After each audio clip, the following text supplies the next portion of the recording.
চাই আছে এনিভাৰ 24 বিশেষৰ সৈতে ষ্টুডিঅ'ত মইমত আমাৰ ওচৰত আছে মুনুকন গগৈ ডিৱাই বিহানী খ্যাত মুনুকন গগৈ সকলোৱে চিনি পায় পৰিচিত তোমাক আমাৰ অনুষ্ঠানলৈ স্বাগতম জনাইছো এটি যোজনাৰে আমাৰ আজি অনুষ্ঠানটি আৰম্ভ কৰিম কি যোজনা শুনাবা ঠিক আছে যেহেতু বিহু পালেহি বিহুলে বেছি দিন নাই সেইকাৰণে অকণমান বিহু যোজনাৰে আজি অনুষ্ঠানটি আৰম্ভ কৰিব বিচাৰিছোঁ ও জানো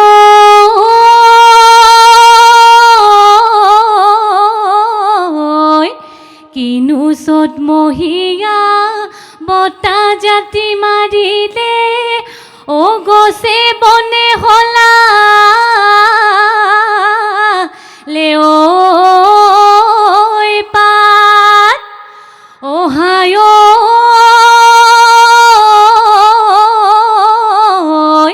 কিনো অসমীয়া বিহুতি আহিলে ঐ গৰু চালে লগালে মাত ধন্যবাদ খুবেই সুন্দৰ আৰু তোমাৰ কণ্ঠটি সঁচাকৈয়ে সুন্দৰ আৰু যেহেতু ডিৱাই বিহুৰাণী সেই কিতাপটি সবেই কষ্ট কৰি থাকে অশেষ কষ্টৰ ফলত পোৱা যায় কেনেকুৱা অনুভৱ খুব ভাল অনুভৱ আৰু ডিৱাই বিহুৰাণীত মই আচলতে এবছৰতে সফল হ'ব পৰা নাছিলোঁ ডিৱাই বিহুৰাণীত মই প্ৰায় 3টা বছৰ কষ্ট কৰিছিলোঁ আৰু 3টা বছৰ হয়তো ডিৱাই বিহুৰাণীতহে কষ্ট কৰিছিলোঁ কিন্তু ডিৱাই বিহুৰাণী সেই মঞ্চখনৰ কাৰণে মই প্ৰায় 12টামান বছৰ কষ্ট কৰিছিলোঁ সৰুৰ পৰা কাৰণ যেতিয়াৰ পৰা ডিৱাই বিহুৰাণী টিভিত দেখিছিলোঁ তেতিয়াৰ পৰা এটা সপোন আছিল ডিৱাই বিহুৰাণী মঞ্চখনত খোজ দিয়া কিন্তু যেতিয়া সেই 3 বছৰ আগতে মঞ্চখনত মই খোজ দিছিলোঁ তাৰ পাছত মোৰ এটা টাৰ্গেট হ'ল যে মই ডিৱাই বিহুৰাণীৰ কিতাপটো পাব লাগে সেই 3 বছৰে ডিৱাই বিহুৰাণী কিতাপটোৰ কাৰণে মই বহুত কষ্ট কৰিছিলোঁ লগতে মোৰ মা মোৰ দেউতা মোৰ পৰিয়ালৰ প্ৰত্যেকজন ব্যক্তি আৰু অসমবাসী ৰাইজেও মোক বহুত বেছি সহায় কৰিলে যাৰ কাৰণে ডিৱাই বিহুৰাণী কিতাপটি আজি 3 বছৰ পিছত মই মোৰ হিৰত মই পাবলৈ সক্ষম হ'লোঁ আচলতে খুবেই সুন্দৰ বুলি ক'ব লাগিব আৰু বহুতে কষ্ট কৰে সেই কিতাপটি অৰ্জন কৰিবৰ কাৰণে আৰু যথেষ্ট কষ্টৰ ফলতহে সেই কিতাপটি অৰ্জন কৰিব পৰা যায় আৰু যাত্ৰাটোৰ বিষয়ে জানিব বিচাৰিম কেনেদৰে যাত্ৰা কৰিছিলা ডিৱাই বিহুৰাণীৰ ডিৱাই বিহুৰাণীৰ যাত্ৰা বুলি ক'লে মোৰ প্ৰথম কথা ক'বলৈ গ'লে মোৰ প্ৰথম গুৰু মোৰ মা দেউতা মোৰ বা কাৰণ মা দেউতাৰ পৰাই মই গোটেইখিনি শিকিছোঁ মোৰ বা যিহেতু বিহু নাচিছিলে বাৰ পৰা শিকিছোঁ মোৰ প্ৰয়াত পেহী বৰ্তমান আমি হেৰুৱালোঁ পেহীৰ পৰা বহুতখিনি আমি শিকিব পালোঁ গতিকে মা দেউতা গোটেই পৰিয়ালৰ প্ৰত্যেকজন ব্যক্তিৰ পৰা মই বহুতখিনি শিকিব পাৰিছোঁ লগতে এই ৰাস্তাটোত আগবাঢ়ি যাওঁতে বিহুৰ জগতখনত যিকেইজন গুৰু সকলোৱে নাম লোৱাটো মোৰ কাৰণে সম্ভৱ নহ'ব প্ৰত্যেকজনে মোক বহুত বেছি সেৱা আগবঢ়াইছে মোৰ ক্ষেত্ৰত আৰু তেওঁলোকক ইয়াৰ পৰাই সেৱা জনাইছোঁ অনাগত দিনত তেওঁলোকৰ পৰা আৰু অকণমান মৰম আৰু আশীৰ্বাদ বিচাৰিছোঁ যাতে মই অনাগত দিনত আৰু আগুৱাই যাব পাৰোঁ আৰু এই যাত্ৰাটোত মই বহুতখিনি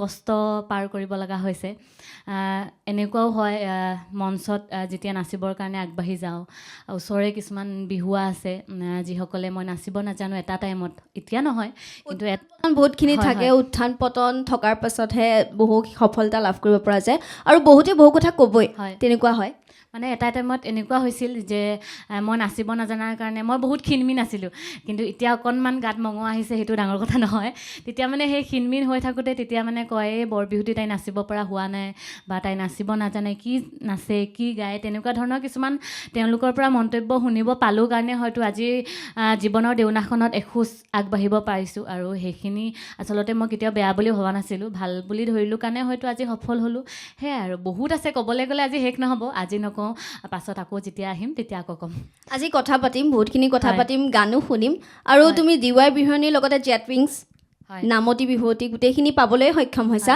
সেইখিনি কথা জানিম জেট উইংছ হওক বা নামতি বিহুৱতীয়ে হওক যে টুইনছ বিহুৰাণী আচলতে সেইবাৰ প্ৰথম বছৰৰ কাৰণে আয়োজন কৰিছিলে মোৰ হয়তো কপালখন ভাল আছিল যে মই উইনাৰ হ'ব পাৰিলোঁ কাৰণ তাতে বহুত কণ্টেষ্টেণ্ট আছিল তাতে ভোটৰ ছিষ্টেম কৰিছিল ছ'চিয়েল মিডিয়াত তেওঁলোকে ভিডিঅ'বিলাক আপলোড কৰিছিল তাতে লাইক কমেণ্ট শ্বেয়াৰ সেনেধৰণে তেওঁলোকে অডিশ্যনটো পাতিছিলে তাতে মই চিলেক্ট হ'লোঁ তেওঁলোকে ফাইনেল ৰাউণ্ড কলাক্ষেত্ৰত আয়োজন কৰিলে তাতেও মই পাবৰ কাৰণে সক্ষম হ'লোঁ আৰু তাতেও মানে ছ'চিয়েল মিডিয়াৰ যিখিনি বেছি পাইছিলে ভোট পাইছিলে কমেণ্ট পাইছিলে তেওঁলোককো উইনাৰ হৈছিলে দুইটাতে ছ'চিয়েল মিডিয়া আৰু বিচাৰকৰ নম্বৰ থৈ দিওঁ দুইটাতে ময়ে উইনাৰ হ'ব পাৰিছিলোঁ গতিকে জেটুইনছকো বহুত বহুত ধন্যবাদ কাৰণ পোনপ্ৰথমবাৰৰ কাৰণে আয়োজন কৰিছিলে তাৰ পাছতে মই উইনাৰ হৈছিলোঁ সেয়াই আৰু আৰু এতিয়া জানিম যিহেতু এগৰাকী বিহুৰাণী হ'বলৈ বা এগৰাকী বিহু কুঁৱৰী হ'বলৈ বহুখিনি কষ্ট কৰিব লগা হয় সহজ কথা নহয় এগৰাকী বিহুৰাণী হোৱাটো তোমাৰ ক্ষেত্ৰত কিবা অসুবিধা আহি পৰিছিল নেকি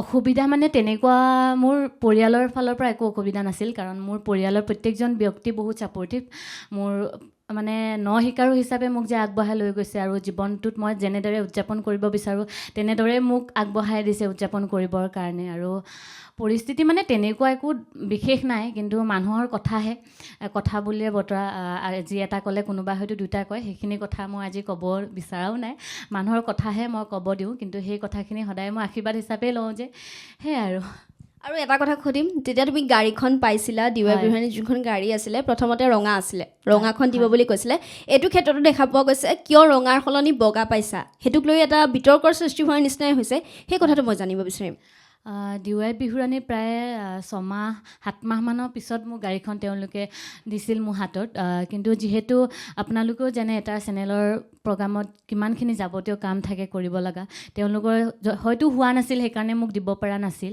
আৰু যিহেতু লাইটৰ প্ৰগ্ৰাম আছিল ডিৱাই বিহুৰাণী গোটেই প্ৰগ্ৰামটো তেওঁলোকক হয়তো ৰঙা কালাৰটো বেছি লাইটত জিলিকিব সেইকাৰণে ভাবি হয়তো তেওঁলোকে ৰঙাখন আমাক ডিৱাই বিহুৰাণী প্ৰতিযোগিতা হোৱা দিনাখন লৈ গৈছিল যিহেতু মোৰ দেউতাৰ এখন চাকৰি সূত্ৰে এখন দেউতাৰ বগা গাড়ী আছিল কিন্তু আমি কিবা কাৰণত দেউতাৰ গাড়ীখন হেৰুৱাব লগা হ'ল চাকৰি জীৱনৰ পাছত তেতিয়াই মই ভাবিছিলোঁ যেতিয়া আমাৰ গাড়ীখন নোহোৱা হৈছিল কাৰণ সেইখন গাড়ী দেউতাই মোক নাচিবৰ কাৰণে লৈ দিছিল গাড়ীখন নোহোৱা হোৱাৰ পিছতে মই ভাবিছিলোঁ যে জীৱনত যদি কেতিয়াবা চাকৰিয়ে কৰি হওঁ বা বেলেগে কিবা কৰোঁ যিয়ে নকৰোঁ লাগিলে দেউতাক যদি এখন বগা গাড়ী মই উপহাৰ দিব পাৰিলোঁহেঁতেন তেতিয়া জীৱনটো অকণমান ক'ৰবাত সাৰ্থক হ'লহেঁতেন বুলি মই ভাবিলোঁ আৰু যেতিয়া ডিৱাইৰ পৰা সুধিছিলে যে মুনুকণ তোমাক কি গাড়ী লাগিব কি কালাৰ লাগিব তেতিয়া মই নিজে কৈছিলোঁ যে মোক বগাই লাগিব আৰু সেই সূত্ৰে মই বগাখন ল'লোঁ তাৰপিছতো মানে গাড়ীখন নিদিওঁতেও মানুহে ক'লে যে ইমান দিন দিয়া নাই কিয় দিয়া নাই কি কথা ঢেৰ কথা কিন্তু মই যিহেতু ঘৰত নাছিলোঁ ঘৰৰ পৰা অকণমান বাহিৰত আছিলোঁ কথাখিনি অকণমান কমকৈ শুনো মা দেউতাই অকণমান বেছিকৈ শুনে তাৰপিছত যেতিয়া গাড়ীখন দিলে তেতিয়া মই মোৰ ফেচবুক পেজত বা ইনষ্টাত চবতে মই আপলোড কৰিলোঁ ফটো ভিডিঅ'বিলাক তেতিয়া বহুতে ক'লে যে তোমাৰ ৰঙা গাড়ীহে আছিল কিয় বগা হ'ল তেতিয়াই মই ভিডিঅ' এটা আপলোড কৰিছোঁ আৰু হে বগা ৰঙা কাহিনী সিমানতে সমাপ্ত পৰিল আৰু যেতিয়া গাড়ীখন লৈছিলা যেতিয়া চাইন কৰিছিলা কেনেকুৱা অনুভৱটো খুব ভাল অনুভৱ কাৰণ সকলোৰে ক্ষেত্ৰত এয়া সম্ভৱ নহয় সকলোৱে কপালত হয়তো নাথাকে যে মই গাড়ীখন পোৱাটো ডাঙৰ কথা নহয় প্ৰথম মোৰ টাৰ্গেট আছিলে খিতাপটিৰ পাছত যিহেতু গাড়ীখন আহিবই সেইটো কথা মই জানো কিন্তু মই গাড়ীখনৰ পোৱাৰ লগে লগে গাড়ীখন নিশ্চয় তোমাৰ নামতে হ'ব হয় গাড়ীখন পোৱাৰ পিছতে মোৰ খুব ভাল অনুভৱ কাৰণ মোৰ আইতা ককাও এটা সপোন আছিলে মানে মোক সোণকণ বুলি মাতে সোণকণে জীৱনত এখন গাড়ী ল'ব সেই গাড়ীখনত আমাক উঠাব ফুৰাব কাৰণ আইতা ককাৰ এতিয়া বয়স হৈ আহিছে মানুহ কেতিয়া কি হয় কোনো নাজানে আইতা ককা সুস্থ হৈ থাকোঁতে মই গোটেইখিনি সপোন পূৰণ কৰিব পাৰিলোঁ গতিকে খুব ভাল লাগিছে মোৰ খুবেই সুন্দৰ এতিয়া যদি এটি বিহু নাম বা বিহু গীত শুনিব পাৰোঁ তেতিয়া আমাৰ নিশ্চয় ভাল লাগিব ঠিক আছে মই অকণমান গাবলৈ চেষ্টা কৰিছোঁ এইখিনিতে কওঁ যদি অজানিতে ক'ৰবাত কিবা ভুল গতি হয় ক্ষমা কৰি দিব কাৰণ মানুহ মাত্ৰে হৈ যায় ভুল আগলি বাহৰে নয়া নদী নয়া কুল লাহৰি গগনা নয়া নদী নয়া কুল বহি তাঁতৰ পাতত বাৱেহে নয়া নদী নয়া কুল খোপাত মাৰো গেজেং ফুল ফুলি আছে তগৰ ফুল দুহাততে জেতুকাৰ বোল আমাৰে ঘৰলৈ আহোঁতেছে চেনাইটি মই নোখাই আছিলোঁ ভাত তামোল চালি দিবলৈ নোলালোছে চেনাইটি ঘৰতে হৈ আছিলে পিতাই চেলেং বাখৰৈ তিনিআলি মূৰত গৈ আহঁতৰে তলত ৰৈ পাতিম দুয়ো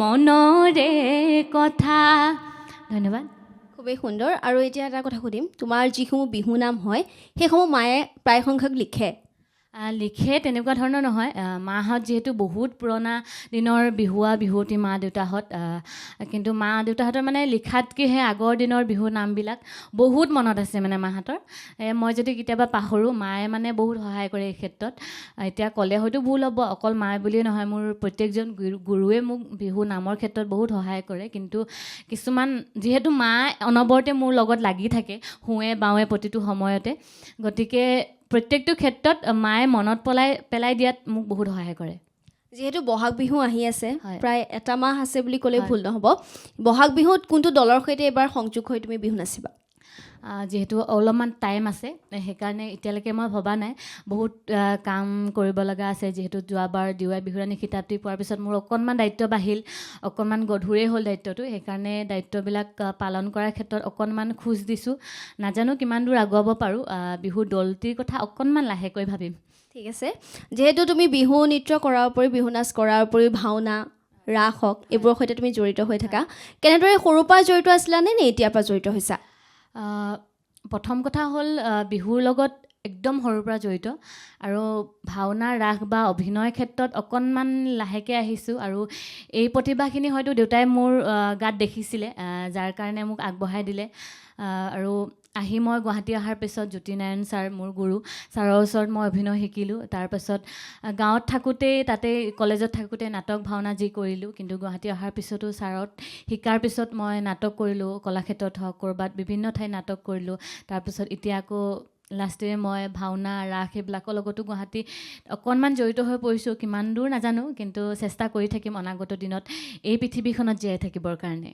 খুবেই সুন্দৰ এতিয়া যদি আমি ভাওনা বা ৰাসৰ এটি যদি সংলাপ শুনিব পাৰোঁ তোমাৰ মুখত তেতিয়া ভাল লাগিব যিহেতু পৰিৱেশটো এতিয়া নাইও অকণমান পাহৰিছোঁ কিন্তু এতিয়া মই বেছি দিন হোৱা নাই ভাওনা এখন কৰিছিলোঁ কোচবিহাৰত কৰিব গৈছিলোঁ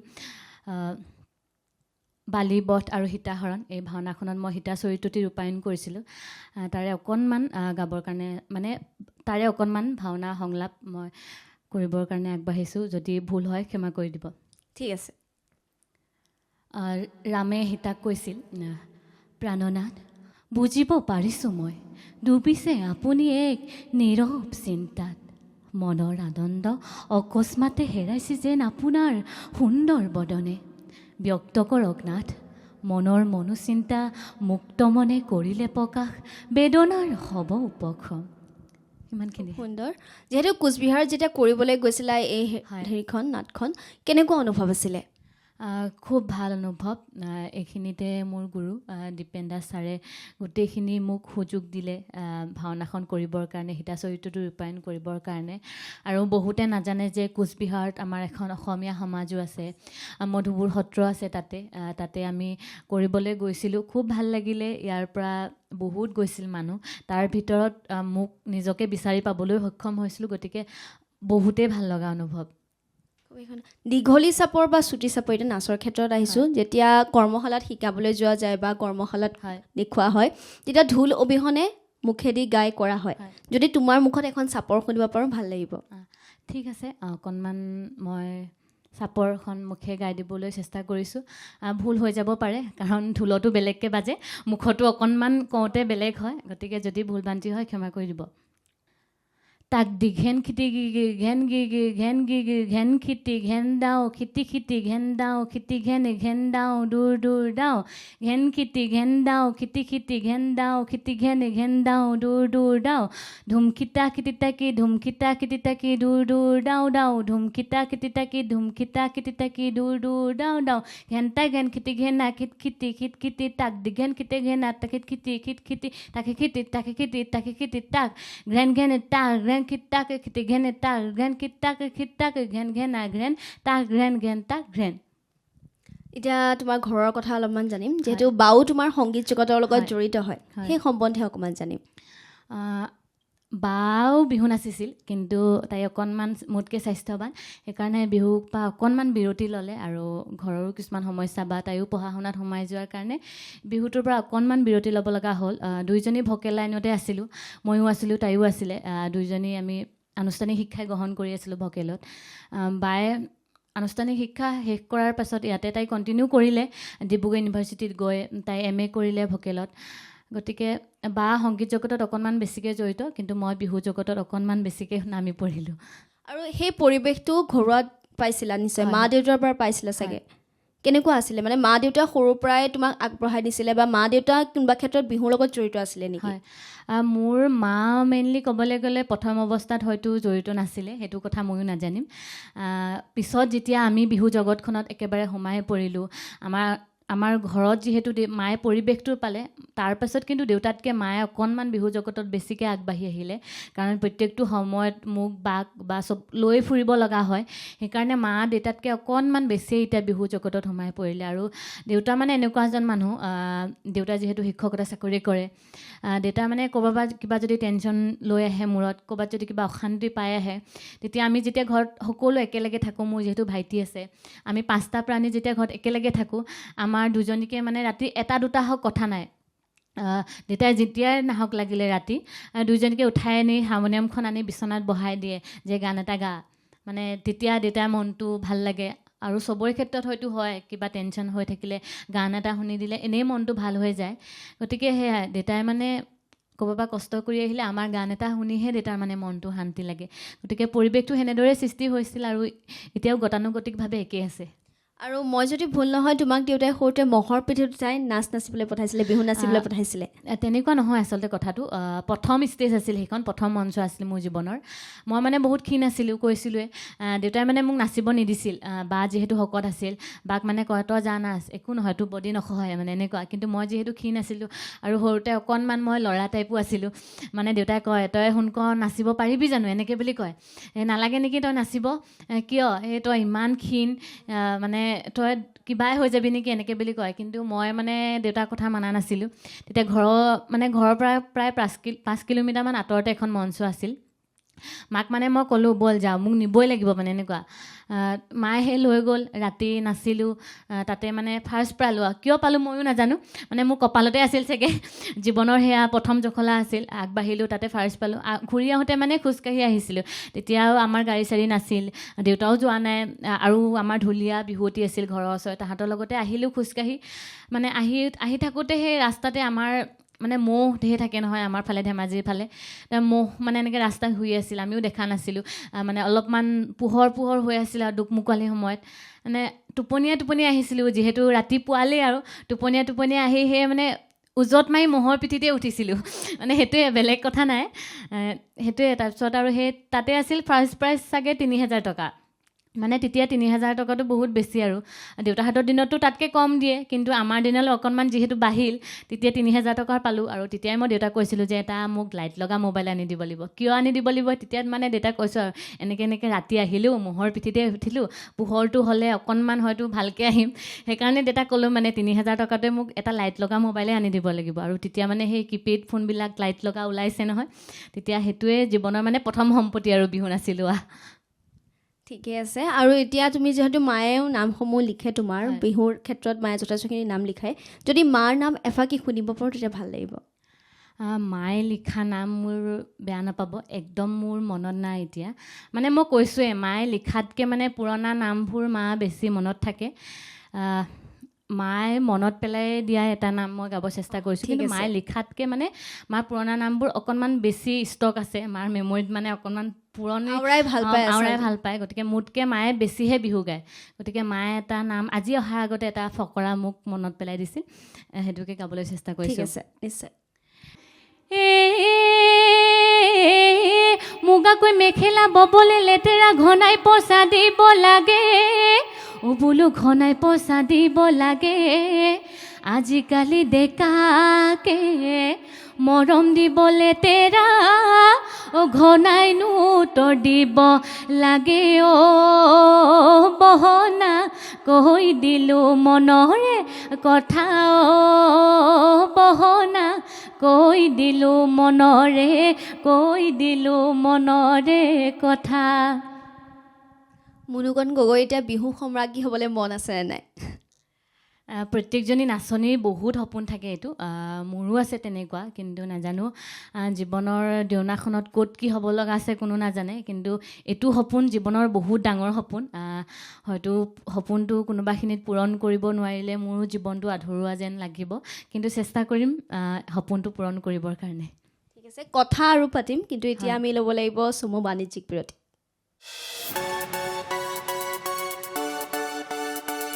ৰঙাপাৰাবাসীৰ বাবে সুখবৰ আপুনি যদি দুচকীয়া বাহন ক্ৰয় কৰিব বিচাৰিছে তেন্তে এতিয়াৰ পৰা আৰু চিন্তাৰ কোনো প্ৰয়োজন নাই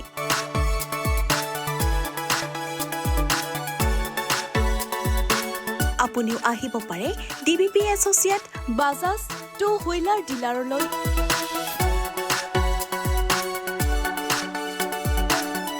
আমাৰ ঠিকনা হৈছে ৱাৰ্ড নং ৮ ঠাকুৰবাৰী ৰোড ডাকঘৰ ৰঙাপাৰা জিলা শোণিতপুৰ অসম আমাৰ যোগাযোগ নম্বৰ হৈছে 9435707133 আৰু 9707967285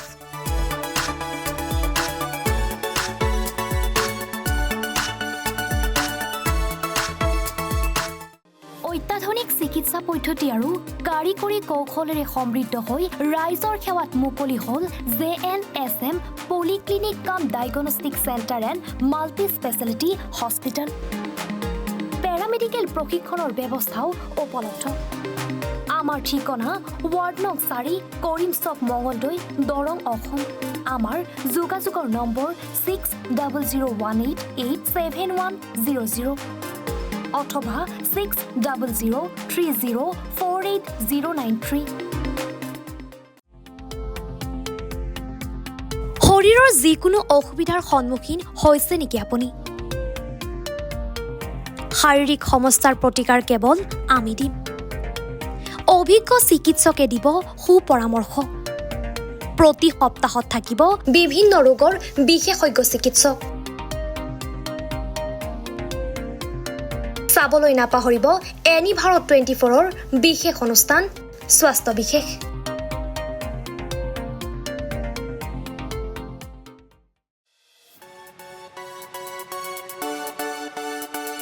ৰঙাপাৰাবাসীৰ বাবে সুখবৰ আপুনি যদি দুচকীয়া বাহন ক্ৰয় কৰিব বিচাৰিছে তেন্তে এতিয়াৰ পৰা আৰু চিন্তাৰ কোনো প্ৰয়োজন নাই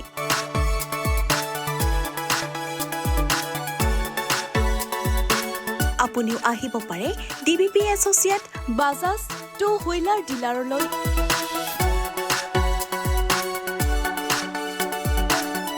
আমাৰ ঠিকনা হৈছে ৱাৰ্ড নং ৮ ঠাকুৰবাৰী ৰোড ডাকঘৰ ৰঙাপাৰা জিলা শোণিতপুৰ অসম আমাৰ যোগাযোগ নম্বৰ হৈছে 9435707133 আৰু 9707967285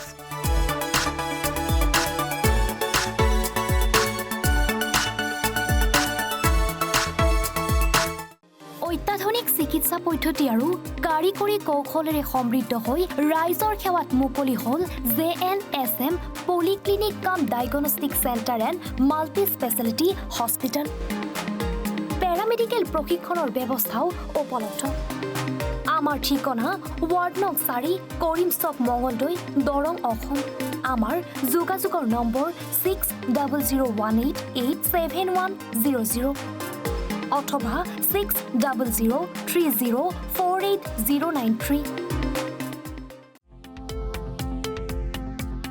শৰীৰৰ যিকোনো অসুবিধাৰ সন্মুখীন হৈছে নেকি আপুনি শাৰীৰিক সমস্যাৰ প্ৰতিকাৰ কেৱল আমি দিম অভিজ্ঞ চিকিৎসকে দিব সুপৰামৰ্শ প্ৰতি সপ্তাহত থাকিব বিভিন্ন ৰোগৰ বিশেষজ্ঞ চিকিৎসক চাবলৈ নাপাহৰিব এনি ভাৰত 24ৰ বিশেষ অনুষ্ঠান স্বাস্থ্য বিশেষ বিৰতিৰ পিছত পুনৰ উভতি আহিছোঁ অনুষ্ঠানৰ মাজলৈ যিহেতু কথা পাতি আছোঁ গীতো শুনি আছোঁ এতিয়া আৰু কথা পাতিম মুনুকণৰ সৈতে মুনুকণক সুধিম এতিয়া আৰু কি কৰাৰ মন আছে যিহেতু বিহু নাচৰ সৈতেতো জড়িত হৈ আছা তাৰ বাবে আৰু কি কৰি আছা কি কৰি আছা বুলি ক'লে অকণমান ক'বৰ কাৰণে অসুবিধা হয়, বহুত কিবা কিবি কৰি থকা হৈছে, গতিকে যদি সময় সুবিধা মিলে কেতিয়াবা কম কৰিও দেখাম। কিন্তু জীৱনত বহুত ডাঙৰ এটা সপোন আছে, সপোনটো এতিয়া অকণমান সামৰি ৰাখিছোঁ, যেতিয়া সপোনটো পূৰণ হ'ব নিশ্চয় জনাম মই। আৰু যিহেতু তুমি এখন ডান্স স্কুলতো শিকাই আছা, হয়, মই গুৱাহাটীতে মাজে মাজে গৈ থাকোঁ, বেলেগ নহয়, বিহুটোৰ কাৰণে মই গৈ থাকোঁ মাজে মাজে। যেতিয়া বিভিন্ন ঠাইত তুমি বিহু কৰ্মশালাসমূহলৈ যোৱা, সমাদৰসমূহ কেনেদৰে পোৱা, বা যিসকল কণ কণ ল'ৰা ছোৱালী থাকে তেওঁলোকৰ পৰা মৰম তেওঁলোকে বহুত দিয়ে, যথেষ্টখিনি শিকাব লগাও হয়, কেনেকুৱা লাগে অনুভৱবোৰ? খুব ভাল অনুভৱ, কাৰণ প্ৰত্যেকৰ কাৰণে এইটো সুবিধা নাপায়, কিন্তু মোৰ কপালত বহুত সোনকালে আহিলে এইখিনি সুবিধা, আৰু ছ'চিয়েল মিডিয়াই মোক বহুত দিলে। নভবাকৈ ছ'চিয়েল মিডিয়া জগতখনত সোমাইছিলোঁ, কিন্তু ছ'চিয়েল মিডিয়া জগতখনে মোক জীৱনটোত বহুতখিনি আগুৱাই লৈ গ'ল, বহুত মানুহৰ ওচৰত মোক পৰিচয় কৰাই দিলে। আচলতে বিহুৰ জগতখনৰ পাছত যদি মই ধন্যবাদ দিব লগা হয়, ছ'চিয়েল মিডিয়া জগতখনকে ধন্যবাদ দিব লাগিব, কাৰণ প্ৰত্যেকটো খোজত ছ'চিয়েল মিডিয়াই মোক ইমান ভালকৈ সহায় কৰিছে, আৰু অকল ছ'চিয়েল মিডিয়া নহয়, অসমবাসী ৰাইজেও মোক বহুত বেছি সহায় কৰিছে। সেইকাৰণেহে আচলতে মানুহৰ মৰমবিলাক ইমান সোনকালে পাবৰ কাৰণে সক্ষম হ'লোঁ। এতিয়া আৰু এটি যদি বিহুনাম শুনিব পাৰোঁ তেতিয়াহ'লে ভাল লাগিব। নিশ্চয়। যোৱাবাৰ বিহুতে মোৰে শুনিছে নাই ঐ, মনৰে বতৰা দিলা চকুত চকু থৈ, হিয়াখন জোকাৰি গ'ল মোৰে শুনিছে নাই ঐ, টোপনি নধৰে ৰাতি নুদুপৰলৈ, ঘৰত আহি খুজিবা গোৱা পানৈ পেলাবা, আই বোপায়ে মানিলে লাগিব আমাৰ যোৰা, আমাৰে ঘৰলৈ মোৰে শুন চেনাই ঐ, সঁচাকৈ আহিবা গোৱানো পান পেলাব, গোৱা পানৈ পেলাব তুমি। যিহেতু তুমি ৱৰ্ল্ড ৰেকৰ্ডতো আছিলা, ৱৰ্ল্ড ৰেকৰ্ডৰ সময়ত সেই শুভ ক্ষণটোৰ সাক্ষী হৈ লৈছিলা, কেনেকুৱা লাগিছিলে? খুব ভাল অনুভৱ, কাৰণ ৱৰ্ল্ড ৰেকৰ্ডৰ একদম প্ৰথম পৰা জড়িত হৈ আছিলোঁ, যেতিয়াৰ পৰা মডেল ভিডিঅ'টো কৰিছিলে তেতিয়াৰ পৰাই মই জড়িত হৈ আছিলোঁ। ৰঞ্জিত ছাৰক এইখিনিতে ধন্যবাদ, ছাৰে বহুত মানে সোনকালে এইখিনি সুবিধা মোকো দিলে, কাৰণ গুৱাহাটীখনত তেতিয়া মই প্ৰথম আহিছিলোঁহে, বেছি দিন হোৱা নাছিল, আৰু সকলোৰে লগত খুব কম সময়তে চিনাকি হোৱাৰ কাৰণে সেইখিনি সুবিধা পালোঁ। গতিকে খুব ভাল অনুভৱ, সেইখিনি অনুভৱ হয়তো জীৱনত যিখিনি আছিলে ৱৰ্ল্ড ৰেকৰ্ডত তেওঁলোকে কেতিয়াও প্ৰকাশ কৰিব নোৱাৰিব, কাৰণ আমি 100-200 আঁচনি নাছিলে যিটো অনুভৱ হয়, তাতে হাজাৰ হাজাৰ ল'ৰা ছোৱালী একেলগে যেতিয়া, আৰু বিভিন্ন ঠাইৰ পৰা আহিছিলে, সেইটোৱেইটো মানে সকলোৱে মানে মৰমবিলাক বেলেগ ধৰণে পাইছিলোঁ আমি। আজি তুমি অচিনাকি, হয়তো তোমাৰ পৰা অকণমান তোমাক আজি বেলেগ বুলি ভাবিছিলোঁ, কিন্তু লগ পাইহে গম পালোঁ যে তুমি কেনেকুৱা, সেনেকুৱা হৈছিলে। মানে যেতিয়া অসমৰ বিভিন্ন ঠাইৰ পৰা ল'ৰা ছোৱালী বিহুৱতীসকল আহিছিল, হয়তো চিনি পাইছিলোঁ মোবাইলৰ থ্ৰুৱেদি বা ফেচবুক ইনষ্টাৰ থ্ৰুৱেদি, তেওঁলোকক চিনি পাইছিলোঁ, কোনোদিন কিন্তু লগ পোৱা নাছিলোঁ। কিন্তু ৱৰ্ল্ড ৰেকৰ্ডে আমাক অসমৰ ইমূৰৰ পৰা সিমূৰলৈ বিহুৱতীসকলক লগ পোৱাৰ যিখিনি আমাক সুবিধা কৰি দিলে, লগতে সেই স্মৰণীয় মুহূৰ্তটোৰ কথা আচলতে প্ৰকাশ কৰিব নোৱাৰি। মই যদি সোধোঁ, ৱৰ্ল্ড ৰেকৰ্ডৰ আটাইতকৈ ভাল লগা মুহূৰ্ত তোমাৰ কি আছিলে?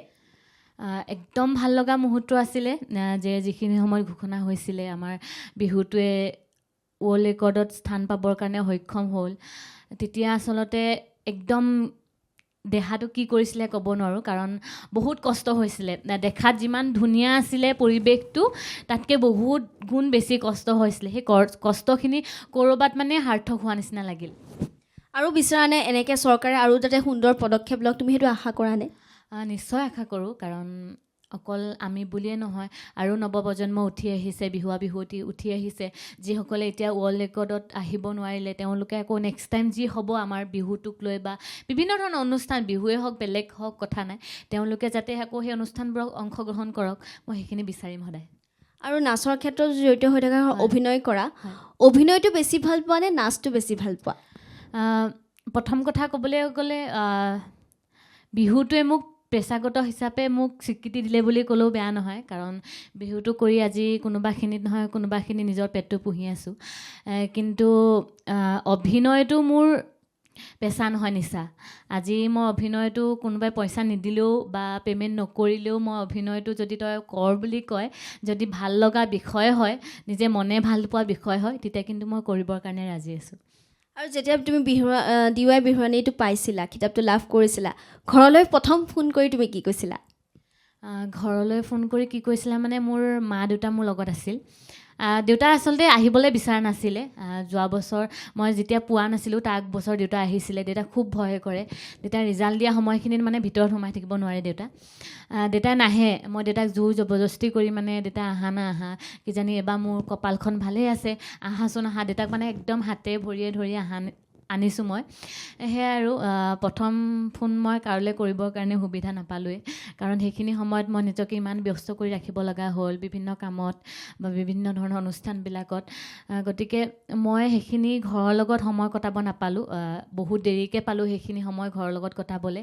কিন্তু মোৰ মা দেউতা যিহেতু লগত আছিল, মোৰ বা আৰু ভাইটি নাছিল, মোৰ আইতা ককা নাছিল, মোৰ পৰিয়ালৰ যিসকল ব্যক্তি নাছিল, কিন্তু তেওঁলোকক মই যিমান দেৰিকৈ পাৰিলেও এটা ফোন কৰি মই কৈছিলোঁ যে মই DY বিহুৱানী পালোঁ নহয়।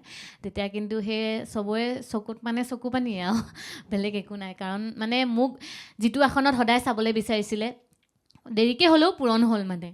আৰু যেতিয়া DY বিহুৱানী তোমালোকে একেলগে আছিলা, বিভিন্ন ঠাইৰ পৰা আহিছিলে নাচনীসকল, তেওঁলোকৰ লগত একেলগে আছিলা, কথা পাতিছিলা, আৰু বহুতৰে পৰা তেতিয়া বহুখিনি শিকিব পৰা যায় তেনেকুৱা স্থানত। আৰু তোমাৰ কেনেকুৱা লাগিছিলে? DY বিহুৱানী মঞ্চখনত বহুত শিকিছোঁ মই। বহুতে বহুত ক'ব পাৰে যে DY বিহুৱানী বহুতে কিছুমান কথা কয় ন, মানুহবিলাকৰ মুখত বিভিন্ন ধৰণৰ কথা শুনিব পাৰোঁ। কিন্তু DY বিহুৱানী মঞ্চখনত মোৰ কাৰণে এখন বিশেষ মঞ্চ, কাৰণ জীৱনত যদি কোনোবাই কয় বিহুৰ ক্ষেত্ৰত কোনখন মঞ্চক তই প্ৰথমে স্থান দিবি, কিন্তু DY বিহুৱানী মঞ্চখনক মই প্ৰথমে স্থান দিম। কাৰণ 3টা বছৰে মই চব শিকিছোঁ। কাৰণ DY বিহুৱানী মঞ্চখনলৈ আহোঁতে মই একদম শূন্য হৈ আহিছিলোঁ। DY বিহুৱানী বিহুৱাসকলে 3 বছৰে বহুতখিনি শিকাইছে, কাৰণ ঘপককৈ যেতিয়া এটা ছেটিংছ দি দিয়ে, সেই ছেটিংছটো মূৰত সোমাই নাচি গান মুখস্থ কৰি লতাইত যেতিয়া এটা গান পৰিব, সেই গানটো মুখস্থ কৰি তৎক্ষণাত আধা ঘণ্টা 1 ঘণ্টাৰ ভিতৰত গোৱাটো মোৰ কাৰণে ইমান সহজ নাছিল। সেই 3টা বছৰে মানে সেইখিনি ক'ত কি ল'ব পাৰি সেইখিনি মই শিকিছোঁ। মানুহৰ লগত কেনেদৰে বিহেভ কৰিব লাগে বা মানুহৰ লগত কেনেদৰে থাকিব লাগে, কাৰণ মই একদমেই এইবিলাক জনা নাছিলোঁ। কিন্তু DY বিহুৱানী মঞ্চখনে এটা পৰিয়ালৰ নিচিনা দিলে মানে হৈ যায়, তেনেকুৱা হয়। আৰু এতিয়া আৰু এটি গীত শুনিব পাৰিলে ভাল লাগিব, কি শুনাবা? ঠিক আছে, মই অকণমান গাবলৈ চেষ্টা কৰিছোঁ। শুনব ৰনিয়া চেনাই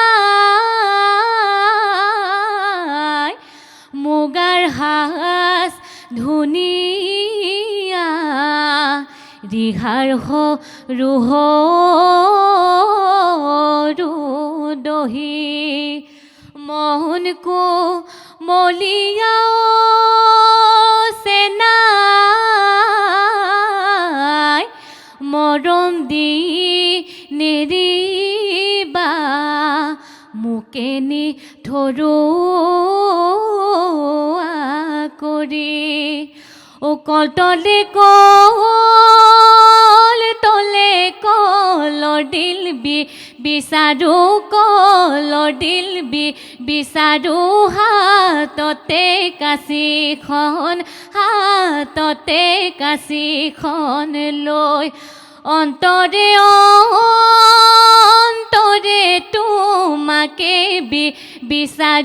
তোমাকে বিচাৰো হাততে চিঠিখন লৈ। খুব সুন্দৰ। এতিয়া শিক্ষা জগতৰ কথা সুধিম, কি পাছ আউট হ'লা তুমি বা কি পঢ়িছিলা? মই গ্ৰেজুৱেশ্যন কৰিলোঁ। গ্ৰেজুৱেশ্যন কৰাৰ পাছত বাৰ্তালাপ মিডিয়া একাডেমি গুৱাহাটীত আহি তাতে মই মাছ কম কৰিলোঁ। তাৰপাছত মই ভকেলতো শিকিলোঁ। ভাবিছোঁ লাহেকৈ অকণমান সত্ৰীয়া পৃথিৱীখনলৈও অকণমান নামিম, কাৰণ সেয়া মই শিকিছিলোঁ সত্ৰীয়া। কিন্তু বিহু জগতখনত যেতিয়া বেছিকৈ সোমাই পৰিলোঁ তেতিয়া কিন্তু বিহুটোত অকণমান বেছিকৈ প্ৰাধান্য দিলোঁ, কাৰণ সত্ৰীয়া আৰু দুয়োটা যদি একলগ কৰোঁ অকণমান মোক কোনোবাখিনিত অসুবিধা হ'ব বুলি ভাবিয়েই সত্ৰীয়াটোৰ পৰা অকণমান বিৰতি লৈছিলোঁ। সেইকাৰণে ভাবিলোঁ নহ'ব, এতিয়া আকৌ সেইখন পৃথিৱীলৈ আকৌ খোজ দিব লাগিব। আৰু যেতিয়া বিহু নচা হয় কেতিয়াবা উত্থান পতন হৈছেনে? বহুত হৈছে, আৰু অকল মোৰ ক্ষেত্ৰতে নহয় বহুতৰ ক্ষেত্ৰতে হয়। কিন্তু সেইবিলাক মই ভাবোঁ দেই, হ'লেহে অকণমান নিজৰ কাৰণে ভাল হয়। আৰু তেনেকৈ বহুতখিনি শিকিব পৰা যায়। উত্থান পতন বহুত অবিহনে শিকিছোঁ, জীৱনটো হয়, আধৰুৱা বুলি ধৰিব পাৰি। তুমি কিবা এটা কাম কৰিছা, উত্থান থাকিব পতন থাকিবই, তেতিয়াহে তুমি আগবাঢ়ি যোৱা যায়।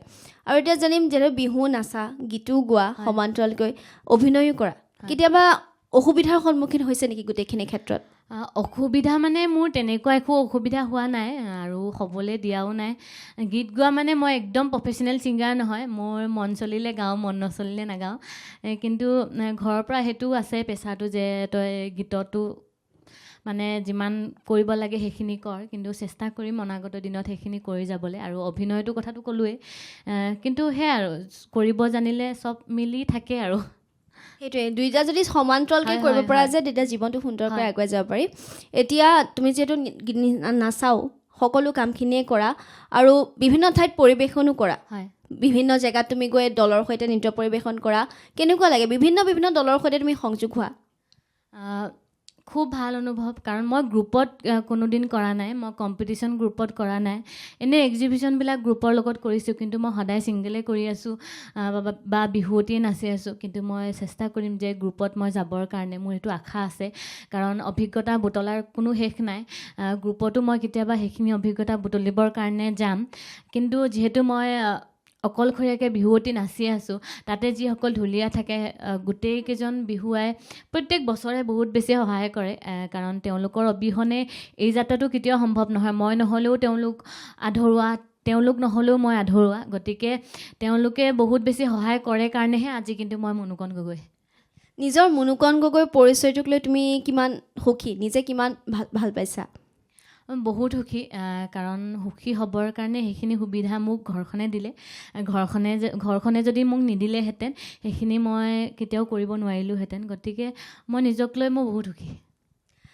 যিহেতু মাঘত বিহুৰ কিছুমান কম্পিটিশ্যন পতা দেখা পোৱা যায়, তুমি ক'ৰবাত জইন কৰিছিলা নেকি?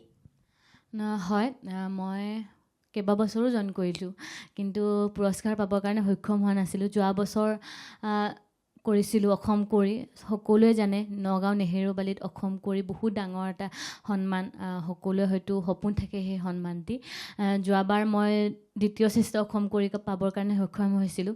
এইবছৰো গ'লোঁ প্ৰথম শ্ৰেষ্ঠই হ'ম বুলি, বা নাপালেও কথা নাছিল, কিন্তু এইবাৰো মই সেই দ্বিতীয় শ্ৰেষ্ঠ অসম কৰি পাবৰ কাৰণে সক্ষম হ'লোঁ। আৰু নলবাৰীৰ ফালে এখন মোকালমৰা তাতো হৈছিল, তাতো পাবৰ কাৰণে মই সক্ষম হ'লোঁ, তাতে মই প্ৰথম পাইছিলোঁ। খুবেই সুন্দৰ। এতিয়া আৰু এটি গীত শুনিম বা যোজনা শুনিম, কি শুনাবা? ঠিক আছে, যিহেতু মাঘী মেলা কথা বা ভোগালী উৎসৱৰ কথা ওলালে, এইবছৰ যিহেতু মই কৰিছিলোঁ অসম কৰি, তাতে মই এটা বিহু নাম গাইছিলোঁ, সেইটোকে গাবলৈ চেষ্টা কৰিছোঁ। ঠিক আছে। চেনাই মেঘে গাজিলে গিৰিংকৈ, বুকু কপে ধিপিংকৈ, জানা দে তেতিয়া তোমালৈ মোৰ মনত পৰিল চিৰিংকৈ, অন্তৰখন ফাটি চিটি, অন্তৰখন ফাটি চিটি যায়। চেনাই দিনক নোৰাতি কৰি, পৰিছোঁ মই ভাগৰি, কি জানিবা মৰমবোৰ জান যায় লাহেকৈ আঁতৰি, মোৰ তাকেই ভাবি টোপনি, তাকেই ভাবি টোপনি নাই। খুব সুন্দৰ। আৰু এতিয়া এটা কথা শুনিম, তুমি যদি বিহু নাচিবলৈ যোৱা আৰু যিহেতু দলসমূহৰ লগত যোৱা বা কৰিবলৈ যোজনাসমূহ যেতিয়া গোৱা, কেনেদৰে মনত থাকে সেই যোজনাসমূহ? মনত থাকে মানে কিবা এটা আছে, সেইটো ময়ো নাজানো, কিন্তু মই বিহু নামবিলাক মনত ৰাখিবৰ কাৰণে এটাই বুদ্ধি লগাওঁ, সেই বিহু নামটোত কি কাহিনী আছে সেই কাহিনীটো মই মূৰত ভৰাই লওঁ, সেই কাহিনী মতে গাই থাকোঁ মই। মানে গোটেইখিনি তুমি বিহু যোজনা হওক বা বিহু নাম হওক কাহিনীৰ আকাৰত তুমি মনত ৰাখিবলৈ চেষ্টা কৰা, আৰু তেতিয়া সহজ হৈ চাগে। আৰু চবৰে মেথডবোৰ চাগে বেলেগ বেলেগ বেলেগ হ'ব পাৰে, কিন্তু মোৰ মেথড সেইটোৱে আৰু। তেনেকৈ কৰি যাতে সুন্দৰকৈ আৰু আগবাঢ়ি যোৱা, সুন্দৰকৈ যাতে আৰু বিহু নাচি আগবাঢ়ি যোৱা তাৰে কামনা কৰিছোঁ। আৰু বিহু নাচৰ ক্ষেত্ৰত ৰিহা পৰিধান কৰা হওক বা মেখেলা পৰিধান কৰা হওক বা খোপা নেঘেৰি খোপা, যথেষ্টখিনি নিয়ম নীতি থাকে। অকণমান যদি তোমাৰ পৰা জানিব বিচাৰোঁ তেতিয়া ভাল লাগিব। ইমানখিনি আজি মই আপোনালোকৰ আগত ক'ব পৰাকৈ ইমানখিনি মোৰ অভিজ্ঞতা নাই, কিন্তু এগৰাকী বিহুৱতীয়ে কি পৰিধান কৰিব লাগে আমাৰ অসমৰ প্ৰত্যেকজন ব্যক্তিয়ে বা আমাৰ বিহু নাচনীসকলে জানে, যে ৰিহা মেখেলা, হাঁচতি, ৰঙা ব্লাউজ যিটো আমাৰ জাগৃত বুলি কয়, বা খোপা, সকলোখিনি জানেই, মই ক'ব লগা নাই। কিন্তু সেয়াই আৰু চবেই জানে, কেতিয়াবা কম আকৌ বেছি বহলকৈ। এতিয়া যথেষ্ট নিয়মখিনি হয়, থকা হয়, দেখা পোৱা যায় যেতিয়া এখন বিহু কমিটিয়ে পাতে বিহু নৃত্যৰ তেতিয়া যথেষ্টখিনি নিয়ম আহি পৰে আৰু মেখেলা পৰিধান ক্ষেত্ৰতো যথেষ্টখিনি নিয়ম নীতি হয়, থাকে হয়, মেখেলা ক্ষেত্ৰত মানে সেই কয় যে অকল ৰঙা ফুলৰে মেখেলা পিন্ধিব লাগিব, তাতে বেলেগ কালাৰৰ ফুল থাকিব নালাগিব। কিন্তু যি আমি শুনি আছোঁ সেয়া আমি এতিয়া পৰিধান কৰি আছোঁ বা সেয়াই আমি নিয়ম পালন কৰি আছোঁ আৰু আশা কৰিছোঁ অনাগত দিনত বিহুটো তেনেদৰে থাকক। আৰু পুৰণিকলীয়া বিহু আৰু এতিয়াৰ মাজত বহুতখিনি পাৰ্থক্য আহি পৰিছে। আগৰ যিসমূহ বিহু আছিলে বা বিহু গীত আছিলে সেইসমূহ খুবেই সুন্দৰ আছিলে আৰু এতিয়া যথেষ্টখিনি বনোৱা দেখা পোৱা যায়, নিজে সৃষ্টি কৰা দেখা পোৱা যায়। কিবা সামঞ্জস্য এতিয়া পোৱা যায় নেকি আগৰ বিহুৰ লগত বা এতিয়াৰ বিহুৰ লগত? যথেষ্ট পৃথকটোতো হয়েই। আচলতে সময়ৰ লগত চবেই অকণমান আগবাঢ়িবই, যেনেদৰে আপোনালোকো আগবাঢ়িছে, ময়ো আগবাঢ়িছোঁ বা প্ৰত্যেকজন ব্যক্তি অকণমান আগবাঢ়িবই সময়ৰ লগত। কিন্তু সেই বিহুটো হয়তো সময়ৰ লগত আজি অকণমান বেছি আগবাঢ়ি গৈছে, সেয়া ময়ো ক'ব নোৱাৰিম যে কিয় আগবাঢ়ি গৈছে। গতিকে অকণমান পৰিৱৰ্তন লাগে, সেই পৰিৱৰ্তনটো যাতে বেছি নহয়, জোখতে থাকে, সেইটোৱে ময়ো বিচাৰোঁ। আৰু এতিয়া আৰু এটি গীত শুনিব বিচাৰিম, যোজনা শুনিব বিচাৰিম। যোজনা মই এটি গাব চেষ্টা কৰিছোঁ। জানো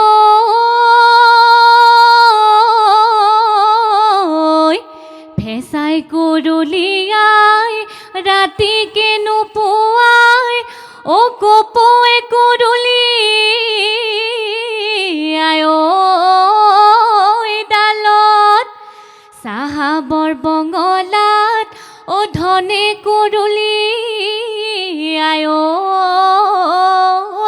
শুনি যাওঁ বতাহৰ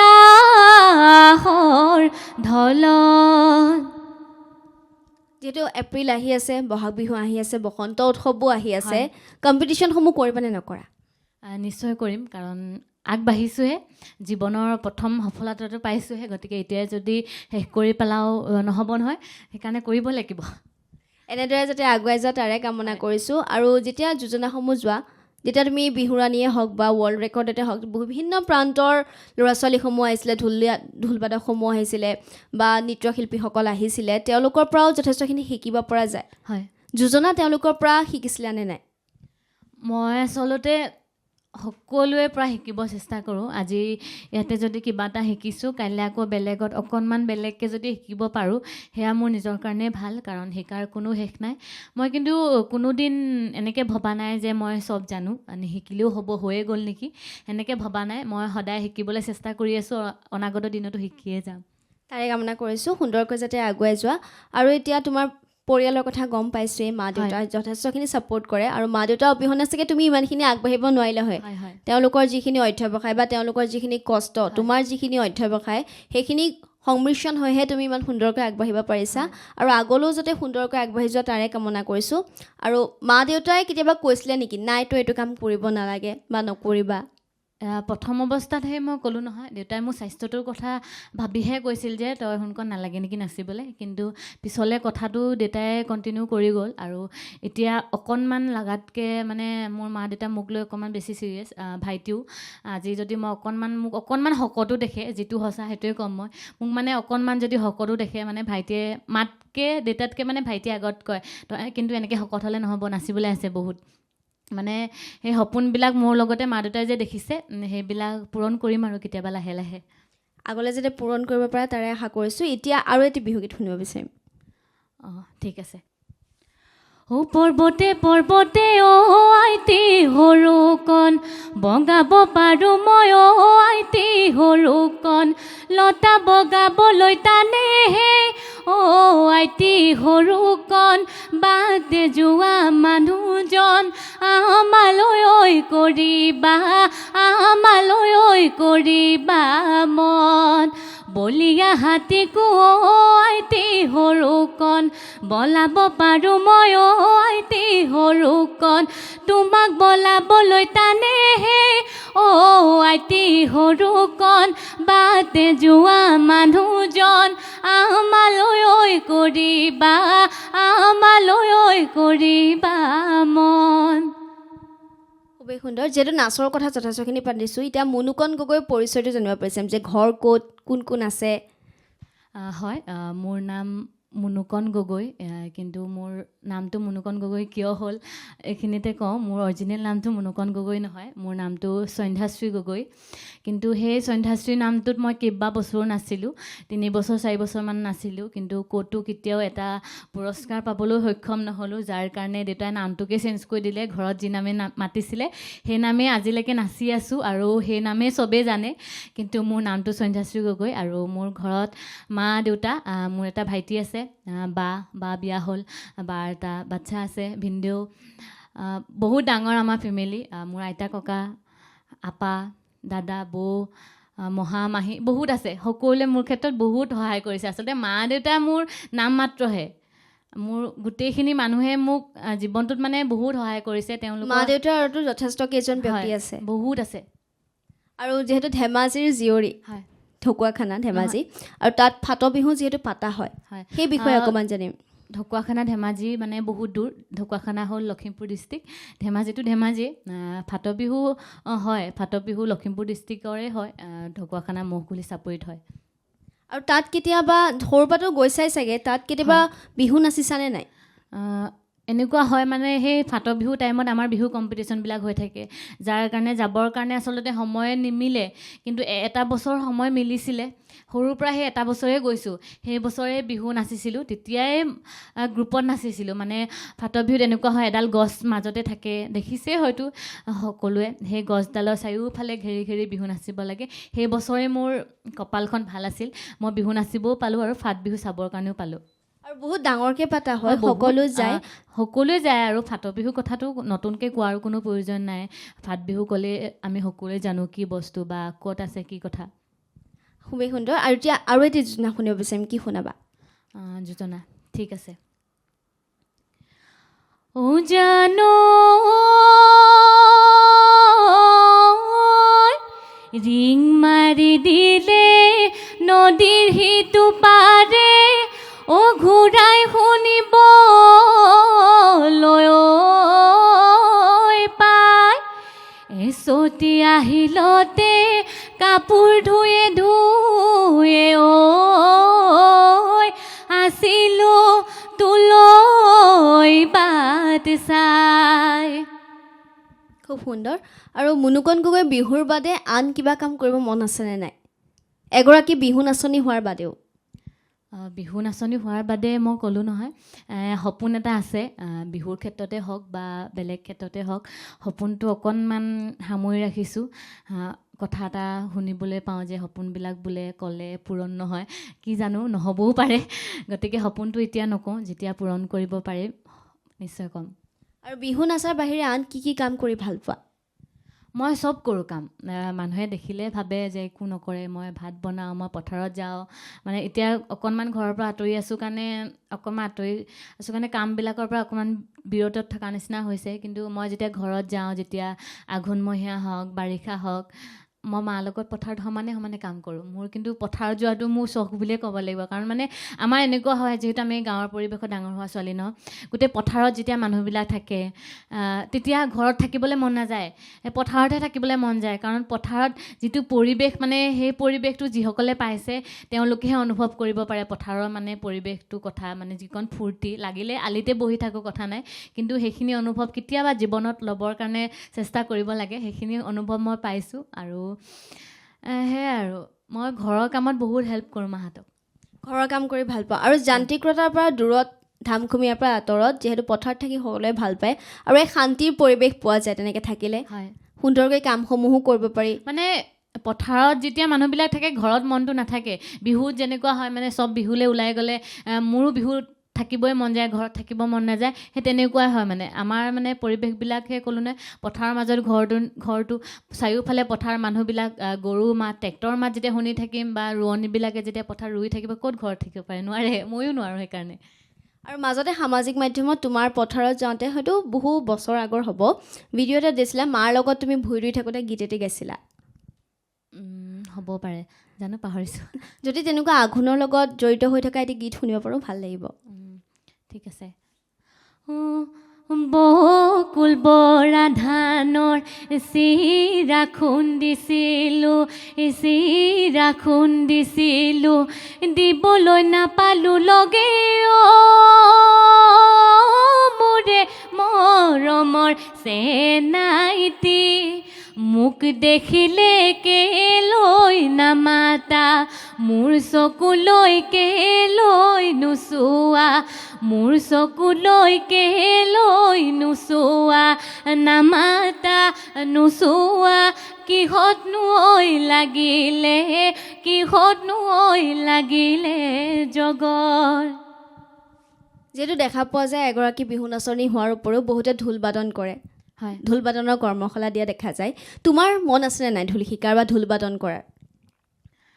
এতিয়ালৈকে ভবা নাই, এনেই মন যায় চব, মানে কোনোবাই কিবা এটা কৰি থকা দেখিলে সেইটোতো কৰিবলৈ চবৰে মন যায়, কিন্তু মনটোৱে ক'লেও মোৰ দেহাটোৱে হয়তো নাটানিব বা সেইকাৰণে কৰা নাই, কিন্তু নহ'বও চাগে মোৰ দ্বাৰা। যিহেতু দেখা পোৱা যায় প্ৰায় সংখ্যক ছোৱালীয়ে ঢোল বাদন কৰে হয় বা বৰ কাঁহ বজায়, তালসমূহ বজায়, ঠিক তেনেদৰে সেইকাৰণে তোমাকো খুজিছোঁ এগৰাকী ছোৱালী হিচাপে মন চেষ্টা কৰাত একো অসুবিধা নাই, মই কেতিয়াবা চেষ্টা কৰোঁ, নকৰা নহয়, কিন্তু মোৰ দ্বাৰা সেইটো মানে সম্ভৱ হৈ উঠা নাই এতিয়ালৈকে, কিন্তু নাজানো কেতিয়াবা যদি সম্ভৱ হৈ উঠেও সেয়াই। কাৰণ চবৰে বেলেগ বেলেগ হয়, সকলোৱে হয়। কামসমূহ বেলেগ বেলেগকৈ কৰি ভাল পায়। আৰু মই যদি এতিয়া সুধোঁ তুমি খাই কি ভাল পোৱা, যিহেতু নাচৰ কথা যথেষ্টখিনি পাতিছোঁ, ঘৰৰ কথাও পাতিছোঁ বা বাকী নাচ ক'ত ক'ত শিকাইছা সেই সম্বন্ধেও পাতিছোঁ, এতিয়া যদি মই সুধোঁ তুমি খাই কি ভাল পোৱা বা বনাই কি ভাল পোৱা? প্ৰথম অৱস্থাত মই বনাবৰ কাৰণে একেবাৰে বেয়া আছিলোঁ, কাৰণ মায়ে ঘৰত কেতিয়াও এৰি দিয়া নাছিলে, কিন্তু যেতিয়া ঘৰৰ পৰা বাহিৰলৈ ওলাই আহিলোঁ পঢ়াৰ সূত্ৰে তেতিয়াৰ পৰা বনাবৰ কাৰণে আৰম্ভ কৰিলোঁ। কিন্তু এনেকুৱা নহয় যে একদম মই বৃহৎ কিবা এটা বনাই কাৰোবাক খুৱাব পাৰিম, তেনেকুৱা নহয়, কিন্তু দালি আলু পিটিকা বনাই নিজৰ পেটটো ভৰাই থাকিব পৰাকৈ সেইখিনি মই কৰিব পাৰিম, কিন্তু মানুহক মানে একদম স্পেচিয়েল কিবা এটা বনাই খুৱাব নোৱাৰিম। কিন্তু মই চবতকৈ ভাল পাওঁ ভাত খাই ভাল পাওঁ। ভতুৱা বুলি ক'লে ভুল নহ'ব নহয়। যিহেতু আমাৰ অনুষ্ঠান শেষ কৰিব লাগিব, বেছি পলম নকৰোঁ, যদি এতিয়া বিহুৰ বাদে আন এটি গীত বেলেগ শুনিব পাৰোঁ তেতিয়া ভাল লাগিব।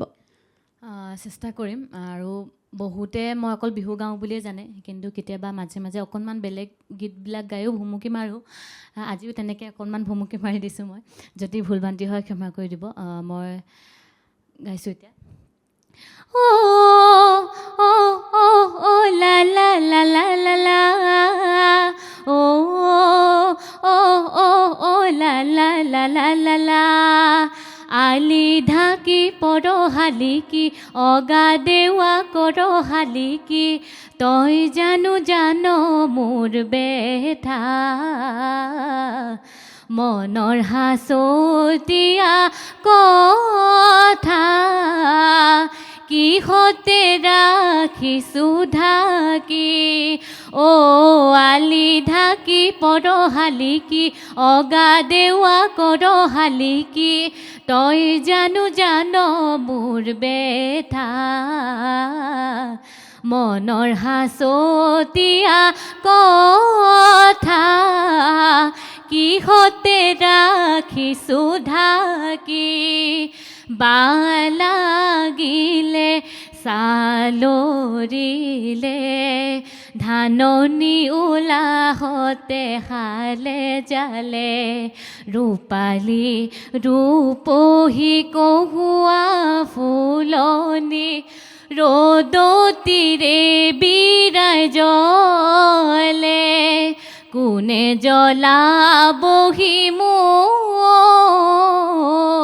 হিয়াৰে ফুলৰে চাকি আলি ঢাকি পৰশালিকি অগা দেৱা কৰশালিকি তই জানো মোৰ বেথা